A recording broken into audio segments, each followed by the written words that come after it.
ఈరోజు కార్తీక దీపం సీరియల్లో శ్రీధరు పారిజాతానికి ఫోన్ చేసి, నీ మనవడు కాసి ఊరంతా అప్పులు చేస్తున్నాడు, అప్పులు వాళ్ళు ఇంటికొచ్చి గొడవ చేస్తున్నారు, అప్పులు చేసే అల్లుడిని నా కూతురికి దీప కట్టపెట్టి నా కూతురి గొంతు కోసింది అని చెప్తూ ఉంటాడు. ఇక పారిజాతం అయితే, నీ అల్లుడే కదా అప్పు చేస్తే ఆ అప్పు నువ్వు తీర్చచ్చు కదా అని అంటూ ఉంటుంది. ఇక శ్రీధర్ అయితే, నాకు అల్లుడవడం కంటే ముందు నీ మనవడు, ఆ అప్పేదో నువ్వే తీర్చు అని తనతో అంటూ ఉంటాడు. ఇక పారిజాతం, మాకిప్పుడు చాలా పనులున్నాయి, జోష్న నిశ్చితార్థానికి ముహూర్తం పెట్టారు, వచ్చే బుధవారం గౌతమ్తో ఎంగేజ్మెంటు అని చెప్పి తను ఫోన్ పెట్టేస్తుంది.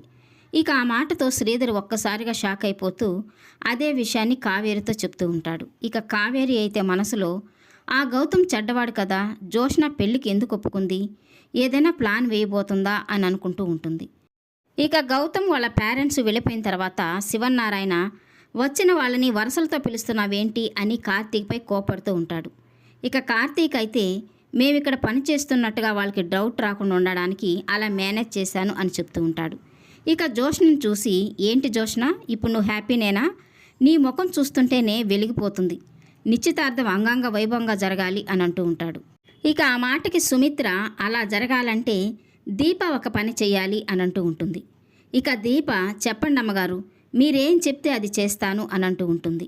నా కూతురు పెళ్ళయ్యి అత్తవారింటికి వెళ్ళేదాకా నువ్వు ఈ ఇంటి ఛాయలికి కూడా రాకూడదు, నువ్వుంటే ఈ పెళ్ళి జరగదని అర్థమైపోయింది అని సుమిత్ర అంటూ ఉంటుంది.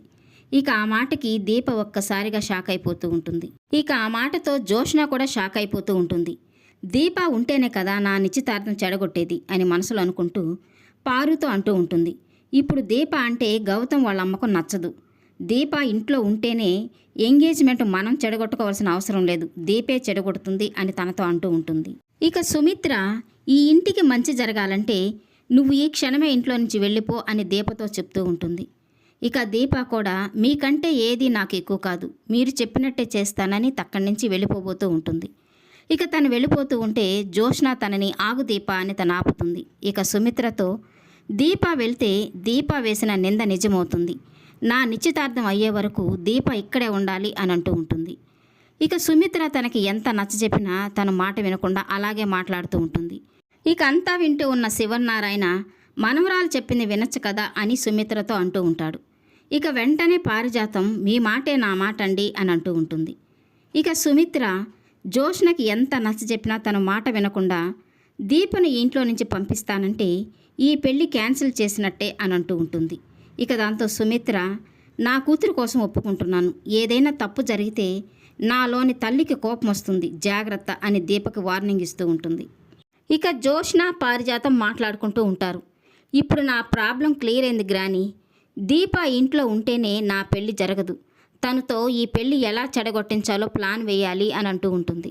ఇక పారిజాతం, నీ సమస్య క్లియర్ కాలేదు, నువ్వు దీపను ఇంట్లో ఉండమని చెప్పగానే కార్తీక్ గారి ముఖంలో ఒకలాంటి చిరునవ్వు చూశాను, చాలా ఫ్రీ ప్లాన్డ్గా ఉన్నారు వాళ్ళు, గౌతమ్ గాడితో నీ గురించి నిజాలు చెప్పించేస్తారు, నువ్వు తీసుకున్న గోతిలో నువ్వే పూర్తిగా పడిపోయావు, నా వయసు అనుభవంతో చెప్తున్నాను, ఈ పెళ్ళి ఆగిపోవాలంటే ఆ కార్తీకు దీపలకు అదిరిపోయే ట్విస్ట్ ఇవ్వాలి, దాంతో వాళ్ళ దిమ్మ తిరిగిపోవాలి, చివరికి ఆ నేరం దీప మీదకే వెళ్ళాలి అని తను చెప్తూ ఉంటుంది.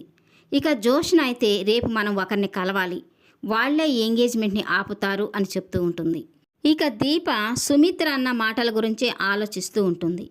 ఇక అంతలో అక్కడికి వచ్చిన కార్తీక్ను చూసి, గౌతమ్తో జోష్న పెళ్లి జరిపించి ఆడపిల్లకి అన్యాయం చేస్తున్నామేమో అని అంటూ ఉంటుంది. ఇక కార్తీక్ అయితే, ఎట్టి పరిస్థితుల్లోనూ ఈ పెళ్లి జరగదు, ఎంగేజ్మెంట్ కూడా జరగదు, జోష్న ఈ పెళ్లి ఆపుతుంది అని అంటూ ఉంటాడు.